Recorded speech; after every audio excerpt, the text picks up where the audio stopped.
मंत्रिमंडल के मेरे सहयोगी डॉक्टर जितेंद्र सिंह जी, शक्तिकांत दास जी, डॉक्टर सोमनाथन जी, अन्य वरिष्ठ अधिकारीगण, देश भर से जुड़े सिविल सर्विसेज के सभी साथी, देवी और सज्जनों, आप सभी को सिविल सर्विसेज डे की बहुत बहुत शुभकामनाएं।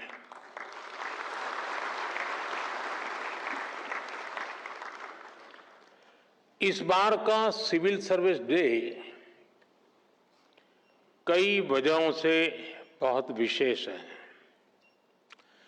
इस साल हम अपने संविधान का 75वां वर्ष मना रहे हैं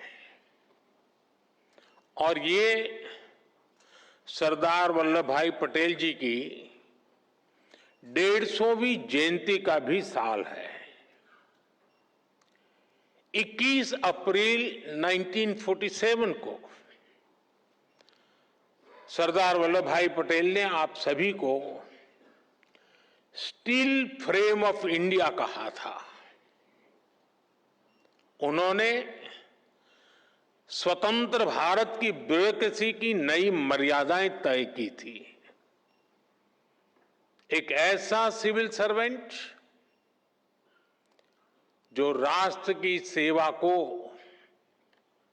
अपना सर्वोत्तम कर्तव्य माने, जो लोकतांत्रिक तरीके से प्रशासन चलाए, जो ईमानदारी से, अनुशासन से, समर्पण से भरा हुआ हो, जो देश के लक्ष्यों के लिए दिन रात काम करे। आज जब हम विकसित भारत बनाने के संकल्प के साथ आगे बढ़ रहे हैं, तो सरदार वल्लभ भाई पटेल की ये बातें और ज्यादा प्रासंगिक हो जाती हैं। मैं आज सरदार साहब के विजन को नमन करता हूं और उनको भावभीनी श्रद्धांजलि भी देता हूं। साथियों, कुछ समय पहले मैंने लाल किले से कहा था कि आज के भारत को आने वाले 1000 साल की नींव को मजबूत करना है। एक हिसाब से देखें तो 1000 साल की सहस्त्राब्दी में पहले 25 साल बीत गए हैं। ये नई शताब्दी का 25वां साल है और नए मिलेनियम यानी नई सहस्त्राब्दी का भी 25वां साल है। हम आज जिन नीतियों पर काम कर रहे हैं, जो निर्णय ले रहे हैं, वो 1000 साल का भविष्य तय करने वाले हैं। हमारे शास्त्रों में कहा गया है, यथा ही एकेन चक्रेण नरथस्य गति ही भवेत् एवं पुरुष कौर्ण विना दैवम न सिद्ध्यति। यानी जैसे एक चक्र से रथ नहीं चल सकता है, उसी प्रकार बिना मेहनत के सिर्फ भाग्य के भरोसे सफलता नहीं मिलती। विकसित भारत के हमारे लक्ष्य की प्राप्ति के लिए भी विकास रथ के हर चक्र को मिलकर चलना है, दृढ़ प्रतिज्ञ होकर हर दिन, हर क्षण इस लक्ष्य के लिए काम करना है, लक्ष्य को प्राप्त करने के लिए जीना है, जिंदगी खपानी है। साथियों, आज हम पूरी दुनिया को तेज गति से बदलते हुए देख रहे हैं। अपने परिवार में भी आप देखते होंगे कि परिवार में अगर 10-15 साल का बच्चा है और जब उससे बात करते हैं तो आप फील करते हैं आप आउटडेटेड हैं। ये इसलिए होता है क्योंकि समय बहुत तेजी से बदल रहा है। हर 2-3 साल में गैजेट्स कैसे बदल रहे हैं, कुछ समझे सीखे उसके पहले नया आ जाता है। हमारे छोटे छोटे बच्चे इन तेज बदलावों के साथ बड़े हो रहे हैं। हमारी ब्यूरोक्रेसी, हमारा कामकाज, हमारी पॉलिसी मेकिंग भी पुराने ढर्रे पर नहीं चल सकती। इसलिए 2014 के बाद से देश में व्यवस्था परिवर्तन का एक बहुत बड़ा महायज्ञ शुरू हुआ है। हम इस तेज स्पीड के साथ खुद को तेजी से ढाल रहे हैं। आज भारत की एस्पिरेशनल सोसाइटी, भारत के युवा, भारत के किसान, भारत की महिलाएं, उनके सपनों की उड़ान आज जिस ऊंचाई पर है वो वाकई अभूतपूर्व है। इन अभूतपूर्व आकांक्षाओं की पूर्ति के लिए अभूतपूर्व गति भी आवश्यक है। आने वाले वर्षों में भारत कितने ही बड़े बड़े पड़ावों से गुजरेगा। एनर्जी सिक्योरिटी से जुड़े लक्ष्य, क्लीन एनर्जी से जुड़े लक्ष्य, स्पोर्ट्स से लेकर के स्पेस को लेकर, यानी ऐसे अनेक नए लक्ष्य हर सेक्टर में देश का परचम और नई ऊंचाइयों पर लहराना है। और ये जब मैं बात करता हूं तब, और देश जब सोचता है तब, हर किसी की नजर आप पर है, भरोसा आप पर है, बहुत बड़ा दायित्व आप सब मेरे साथियों पर है। आपको जल्द से जल्द भारत को दुनिया की तीसरी सबसे बड़ी इकोनॉमी भी बनाना है। इस काम में विलंब न हो, ये हम सभी को सुनिश्चित करना है। साथियों, मुझे खुशी है कि इस बार सिविल सर्विसेज डे के theme holistic development of India रखी गई है। ये सिर्फ एक थीम नहीं है, ये हमारा कमिटमेंट है। देश की जनता से हमारा वादा है। होलिस्टिक डेवलपमेंट ऑफ इंडिया, यानी no village left behind, no family left behind, no citizen left behind. असल प्रगति का मतलब छोटे बदलाव नहीं, बल्कि फुल स्केल इंपैक्ट होता है। हर घर में क्लीन वाटर, हर बच्चे को क्वालिटी एजुकेशन, हर एंटरप्रेन्योर को फाइनेंशियल एक्सेस और हर गांव को डिजिटल इकोनॉमी का लाभ। ऐसी ही बातें हैं जो होलिस्टिक डेवलपमेंट, मैं मानता हूं,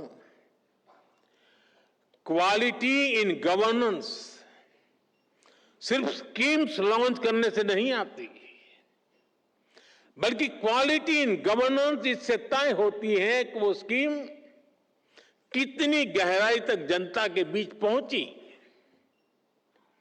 और उसका कितना रियल इंपैक्ट हुआ। आज राजकोट हो, गोमती हो, तिनसुकिया हो, कोरापुट हो, ऐसे कितने ही जिलों में हम यही इंपैक्ट देख रहे हैं। स्कूल में अटेंडेंस बढ़ाने से लेकर सोलर पावर तक अनेक जिलों ने बहुत अच्छा काम किया और जो तय किया वो पूरा करके दिखाया, और उसमें से कई जिलों को आज पुरस्कार दिया गया है। मैं इन सभी जिलों और योजनाओं से जुड़े साथियों को भी आज विशेष बधाई देता हूं।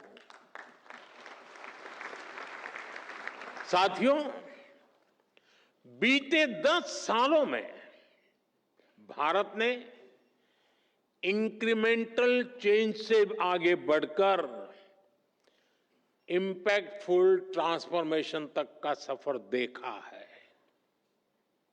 आज भारत का governance model next generation reform पर फोकस कर रहा है। हम टेक्नोलॉजी और इनोवेशन और इनोवेटिव प्रैक्टिसेस के जरिए सरकार और नागरिकों के बीच की दूरी समाप्त कर रहे हैं। इसका इंपैक्ट ग्रामीण और शहरी क्षेत्रों के साथ साथ दूर दराज के इलाकों में भी दिख रहा है। आपसे एस्पिरेशनल डिस्ट्रिक्ट की कई बार चर्चा हुई है, लेकिन एस्पिरेशनल ब्लॉक्स की सफलता भी उतनी ही शानदार है। आप जानते हैं, ये प्रोग्राम 2 साल पहले जनवरी 2023 में लॉन्च हुआ था। सिर्फ 2 साल में इन ब्लॉक्स ने जो बदलाव दिखाए हैं वो अभूतपूर्व है। इन ब्लॉक्स में हेल्थ, न्यूट्रिशन, सोशल डेवलपमेंट और बेसिक इंफ्रास्ट्रक्चर के कई इंडिकेटर्स में शानदार प्रगति हुई है और कुछ स्थान पर तो राज्य की एवरेज से भी आगे निकल गए हैं। राजस्थान के टोंक जिले के पीपलू ब्लॉक में 2 साल पहले आंगनवाड़ी सेंटर्स में बच्चों की मेजरमेंट एफिशिएंसी सिर्फ 20% थी। अब ये 99% से भी ज्यादा हो गई है।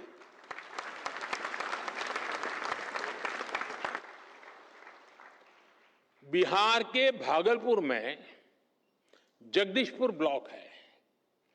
वहां पहली तिमाही में ही गर्भवती महिलाओं का रजिस्ट्रेशन पहले सिर्फ 25% था, अब ये बढ़कर 90% से ज्यादा हो गया है।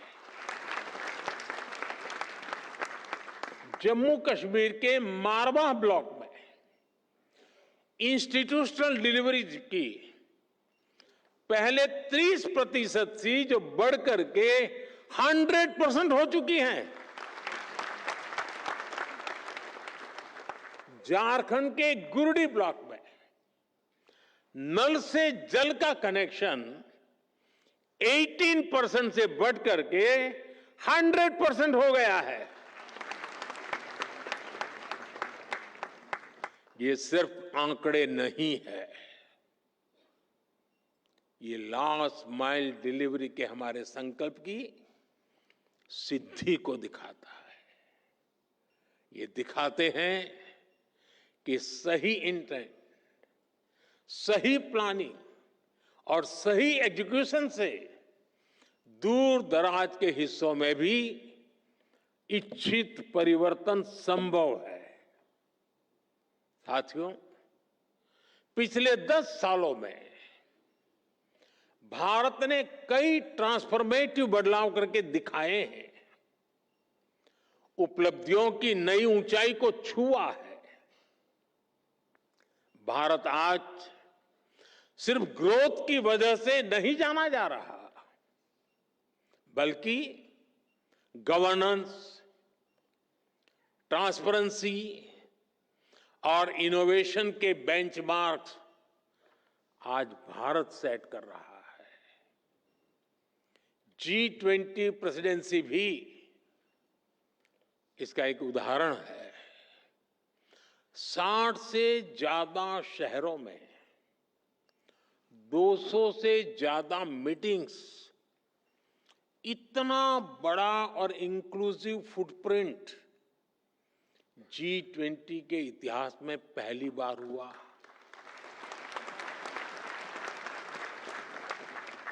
और यही तो होलिस्टिक अप्रोच है। जन भागीदारी की अप्रोच ने G20 को एक जन आंदोलन बना दिया।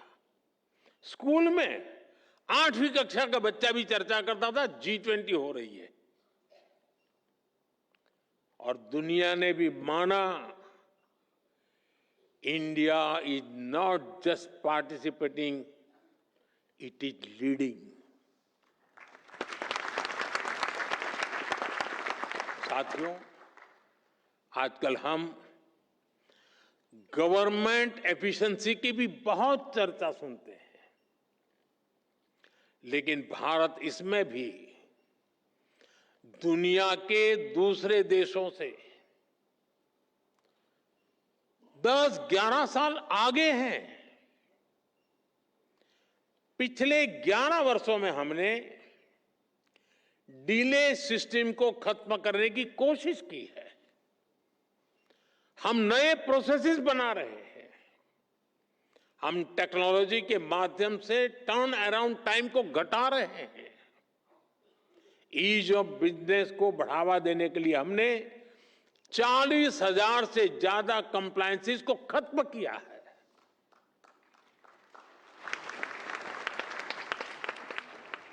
हमने 3400 से ज्यादा लीगल प्रोविजंस को भी डीक्रिमिनलाइज कर दिया है। मुझे याद है, जब हम कंप्लायंसेस का बर्डन कम करने के लिए काम कर रहे थे,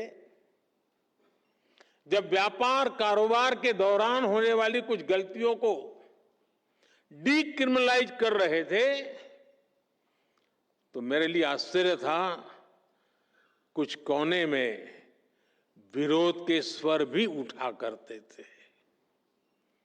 कई लोग कहते थे, आज तक नहीं हुआ, आप क्यों कर रहे हैं, चलता है चलने दो, इससे आपको क्या फर्क पड़ता है, कंप्लायंस करने दीजिए, आप क्यों अपना काम खुद बढ़ा रहे हैं। चारों तरफ से चर्चाएं चलती थी, दबाव आते थे, लेकिन जिस लक्ष्य को प्राप्त करना था, उस लक्ष्य का दबाव इन दबावों से ज्यादा था। और इसलिए हम दबावों से दबे नहीं, हम लक्ष्य के लिए चल पड़े। हम पुरानी लीक पकड़कर चलेंगे तो हमें नए परिणाम मिलना मुश्किल है। जब हम कुछ अलग करेंगे और तभी तो अलग परिणाम भी मिलेंगे। और आज इसी सोच की वजह से हमारी ease of doing business ranking में काफी सुधार हुआ है। आज दुनिया भारत में निवेश करने के लिए बहुत उत्सुक है और ये हमारा काम है कि हम अवसर जाने न दें। हमें इस अवसर का पूरा लाभ उठाना है। हमें राज्यों के स्तर पर, जिला और ब्लॉक स्तर पर रेड टेप की हर गुंजाइश को खत्म करना है। तभी आप राज्यों के स्तर पर, जिला स्तर पर अपने लक्ष्यों को प्राप्त कर पाएंगे।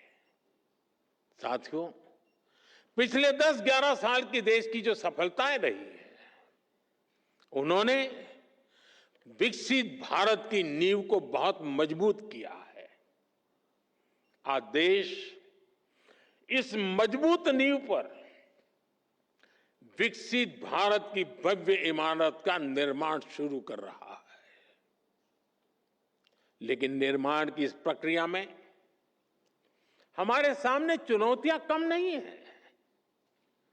भारत अब दुनिया का सबसे अधिक जनसंख्या वाला देश बन चुका है। ऐसे में बेसिक सुविधाओं की सैचुरेशन हमारे लिए प्राथमिकता होनी चाहिए।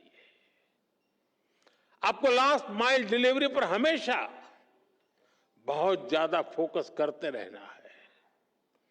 समय के साथ देशवासियों की नीड्स और एस्पिरेशंस दोनों तेजी से बदल रही है। अब सिविल सर्विस को कंटेम्पररी चैलेंजेस के हिसाब से खुद को एडेप्ट करना होगा, तभी वो रिलेवेंट बनी रह सकती है।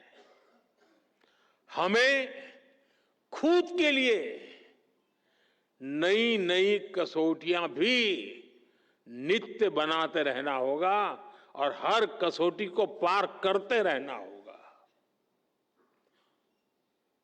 और सफलता की सबसे बड़ी कुंजी यही है कि खुद को चुनौती देते रहो। कल किया था वो संतोष के लिए नहीं था, कल जो पाया था वो चुनौती का कारण बनना चाहिए ताकि कल मैं उससे ज्यादा कर पाऊं। अब सिर्फ पिछली सरकारों से तुलना करके अपने काम, अपनी परफॉर्मेंस को हम तय नहीं कर सकते। मेरे पहले डिस्ट्रिक्ट में फलाने भाई थे, उन्होंने इतना किया, मैंने इतना कर दिया, जी नहीं। अब हमें अपनी कसौटी बनाना है 2047 के विकसित भारत के लक्ष्य से हम कितना दूर हैं, हम कहां तक पहुंचे हैं। वो हिसाब किताब का वक्त समाप्त हो चुका है।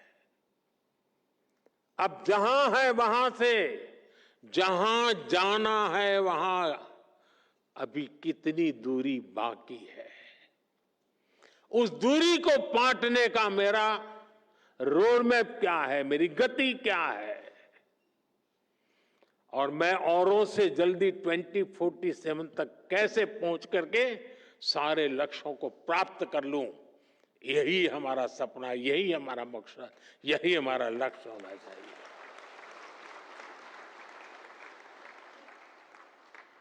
हमें हर सेक्टर में देखना होगा कि जो लक्ष्य हमने तय किए हैं, क्या उनको पाने के लिए हमारी वर्तमान स्पीड काफी है?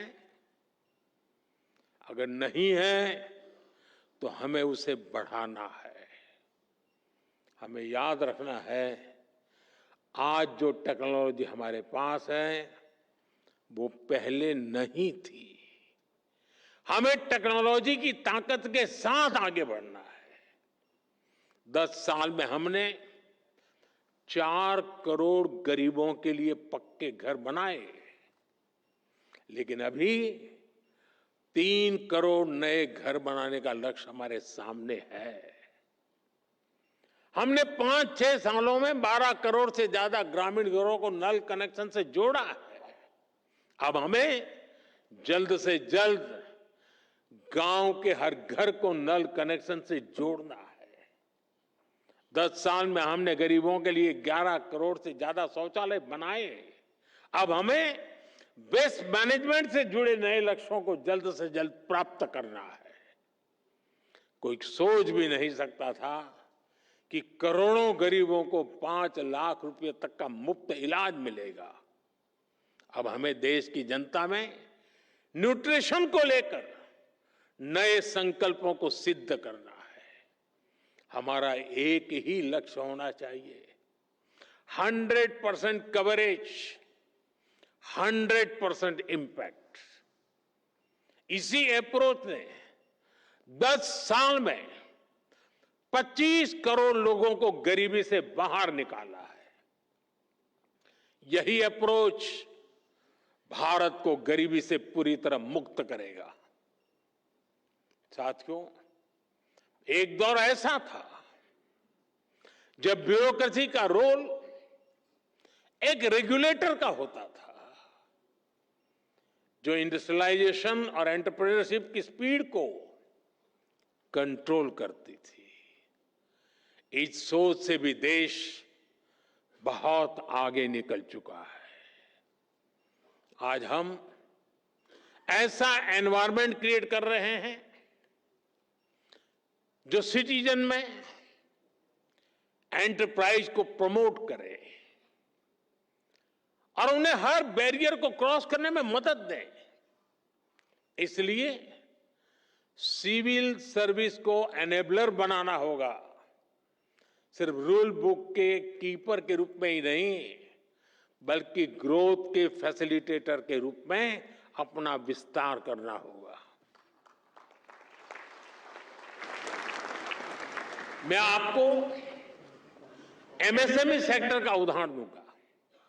आप जानते हैं, देश ने मिशन मैन्युफैक्चरिंग शुरू किया है। इसकी सफलता का बहुत बड़ा आधार हमारा एमएसएमई सेक्टर है। आज दुनिया में हो रहे बदलावों के बीच हमारे एमएसएमई, स्टार्टअप्स और युवा उद्यमियों के पास एक अभूतपूर्व ऐतिहासिक अवसर है। ऐसे में ये जरूरी है कि हम ग्लोबल सप्लाई चेन में अधिक कॉम्पिटिटिव बने। हमें यह भी याद रखना है कि एमएसएमईज का कंपटीशन सिर्फ छोटे एंटरप्रेन्योर से नहीं है, इनकी प्रतिस्पर्धा पूरी दुनिया से है। अगर एक छोटे से देश में किसी इंडस्ट्री के पास हमसे बेहतर ईज ऑफ कंप्लायंसेस है, तो वो हमारे देश के स्टार्टअप का ज्यादा मजबूती से मुकाबला करेगा। इसलिए हमें ये निरंतर देखना होगा कि ग्लोबल बेस्ट प्रैक्टिसेस में हम कहां स्टैंड कर रहे हैं। भारत के इंडस्ट्री का लक्ष्य अगर ग्लोबली बेस्ट प्रोडक्ट बनाने का है, तो भारत की ब्यूरोक्रेसी का लक्ष्य दुनिया में सबसे best ease of compliances environment देने का होना चाहिए।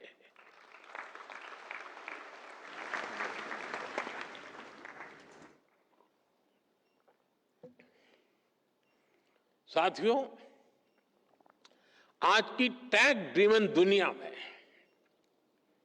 सिविल सर्वेंट्स, उसको ऐसी स्किल चाहिए जो न उन्हें सिर्फ टेक्नोलॉजी समझने में मदद करे, बल्कि उसे स्मार्ट और इंक्लूसिव गवर्नेंस के लिए इस्तेमाल भी कर सके। In the age of technology, governance is not about managing systems. It is about multiplying possibilities. हमें टैक्स से भी होना पड़ेगा ताकि हर पॉलिसी और स्कीम को टेक्नोलॉजी के जरिए ज्यादा एफिशिएंट और एक्सेसिबल बनाया जा सके। हमें डाटा ड्रिवन डिसीजन मेकिंग में एक्सपर्ट बनना होगा, जिससे पॉलिसी डिजाइनिंग और इंप्लीमेंटेशन से ज्यादा एक्यूरेट कर सके। आजकल आप देख रहे हैं कि आर्टिफिशियल इंटेलिजेंस और क्वांटम फिजिक्स कितनी तेजी से विकसित हो रही है। जल्दी ही टेक्नोलॉजी के यूज में एक नया रिवॉल्यूशन आएगा। ये उस डिजिटल और इंफॉर्मेशन एज से कहीं आगे होगा जिससे परिचित है उससे भी आपको फ्यूचर की टेक्नोलॉजी रिवॉल्यूशन के लिए खुद को तैयार करना होगा। पूरी सिस्टम को तैयार करने की व्यवस्था भी विकसित करनी पड़ेगी ताकि हम नागरिकों को बेस्ट सर्विस भी दे पाएं और उनके एस्पिरेशंस को भी पूरा कर सके। हमें सिविल सर्वेंट्स की क्षमता को बढ़ाना होगा ताकि हम एक फ्यूचर रेडी सिविल सर्विस तैयार कर सके।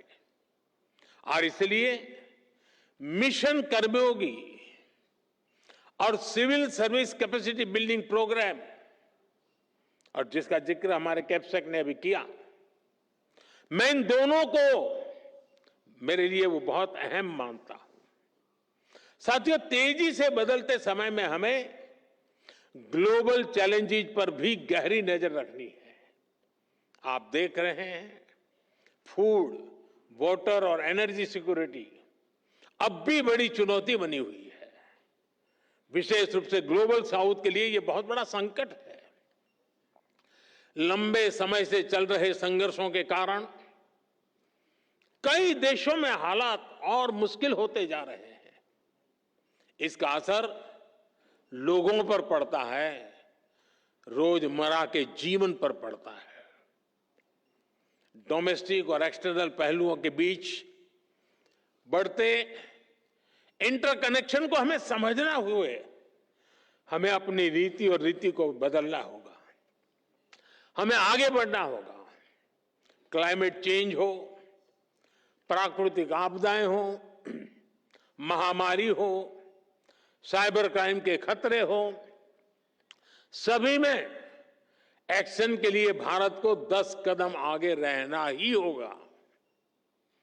हमें लोकल लेवल पर स्ट्रेटेजी बनानी होगी,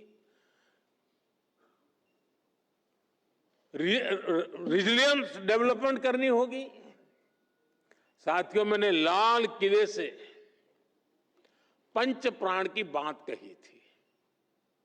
विकसित भारत का संकल्प गुलामी की मानसिकता से मुक्ति, अपनी विरासत पर गर्व, एकता की शक्ति और कर्तव्यों को ईमानदारी से निभाना। आप सभी इन पंच प्राणों के प्रमुख वाहक हैं। हर बार जब आप इंटीग्रिटी को कन्वीनियंस पर, इनोवेशन को इनर्शिया पर या सर्विस को स्टेटस पर प्राथमिकता देते हैं, तब आप राष्ट्र को आगे बढ़ाते हैं।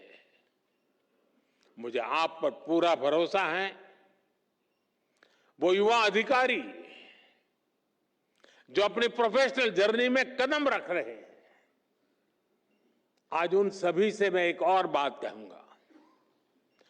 समाज में कोई भी ऐसा नहीं होता है जिसके जीवन में, जिसकी सफलता में सोसाइटी का, समाज का कुछ न कुछ योगदान न हो। समाज के योगदान के बिना किसी के लिए भी एक कदम भी आगे बढ़ना मुश्किल होता है। और इसलिए हर कोई अपने अपने सामर्थ्य के हिसाब से समाज को लौटाना चाहता है। आप सभी तो बहुत भाग्यशाली हैं कि आपके पास समाज को लौटाने का इतना बड़ा अवसर आपके पास है। आपको देश ने, समाज ने बहुत बड़ा मौका दिया है कि आप ज्यादा से ज्यादा समाज को लौटाएं। साथियों, ये वक्त सिविल सर्वेंट्स के रिफॉर्म को री इमेजिन करने का है। हमें रिफॉर्म्स की पेस बढ़ानी है, स्केल भी बढ़ानी है। इंफ्रास्ट्रक्चर हो, रिन्यूएबल एनर्जी के लक्ष्य हो, इंटरनल सिक्योरिटी की बात हो, करप्शन को खत्म करने का हमारा मिशन हो, सोशल वेलफेयर स्कीम्स हो, ओलंपिक्स से जुड़े, स्पोर्ट्स से जुड़े लक्ष्य हो, हर सेक्टर में हमें नए रिफॉर्म्स करने हैं। हमने अब तक जितना अचीव किया है, अब उससे भी कई गुना ज्यादा हासिल करके दिखाना है। और इन सब के बीच हम सबको हमेशा हमेशा एक बात याद रखनी है, no matter how technology driven the world becomes, we should never forget the importance of human judgment.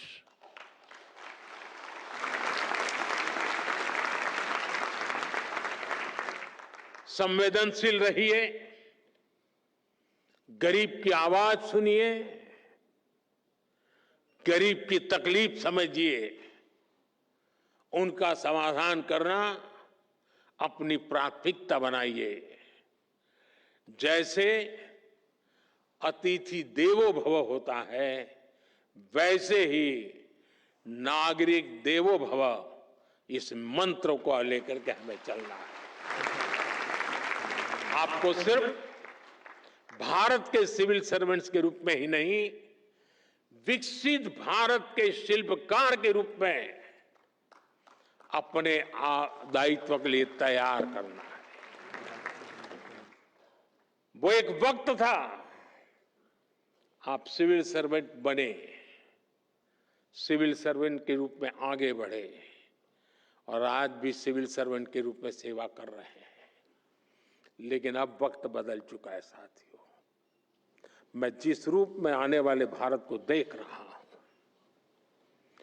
जिन सपनों को मैं हिंदुस्तान के 140 करोड़ देशवासियों की आंखों में देख रहा हूं, और इसलिए मैं अब कह रहा हूं कि आप सिर्फ सिविल सर्वेंट नहीं हैं, आप नए भारत के शिल्पकार हैं।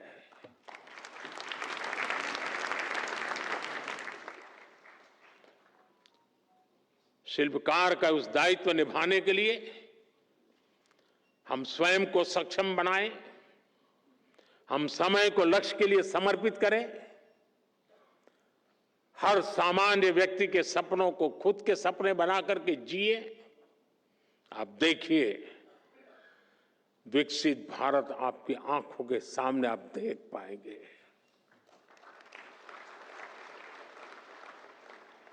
मैं आज लेक्चर कर रहा हूं, तब मेरी नजर एक छोटी सी गुड़िया पर गई, वहां बैठी है। हो सकता है वो 2047 में शायद यहां कहीं बैठी होगी। ये सपने हमारे होने चाहिए, विकसित भारत का यही हमारा लक्ष्य होना चाहिए। बहुत बहुत शुभकामनाएं, बहुत बहुत धन्यवाद।